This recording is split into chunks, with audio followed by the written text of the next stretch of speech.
ক্রমেই দিয়ে আছে বিধ্বংসী ঘূর্ণিঝড়। চরম সতর্কতা জারি করা হলো।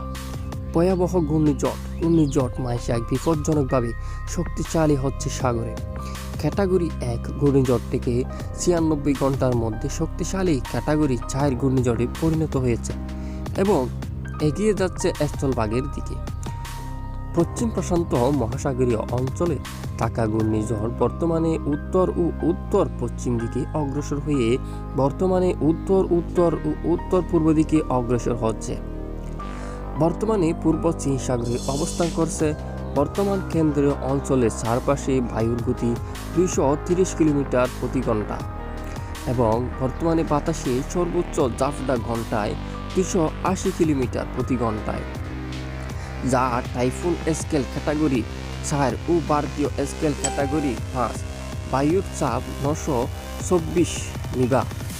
এই ঘূর্ণিঝড় 72 ঘন্টার মধ্যে দক্ষিণ কোরিয়া ও সংলগ্ন এলাকায় আঘাত করতে পারে। এই ঘূর্ণিঝড়ের প্রভাবে ভারী থেকে অতি ভারী বৃষ্টি, ভয়ঙ্কর জলোচ্ছ্বাস ও প্রবল ঝড়ের সতর্কবার্তা উত্তর দক্ষিণ কোরিয়া 72 থেকে 96 ঘন্টার মধ্যে ভয়ঙ্কর দুর্যোগ কথা ভেবে যথেষ্ট তৎপর হচ্ছে দক্ষিণ কোরিয়া।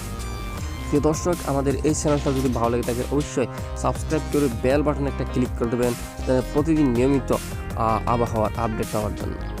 সবাইকে ধন্যবাদ ভিডিওটা দেখার জন্য।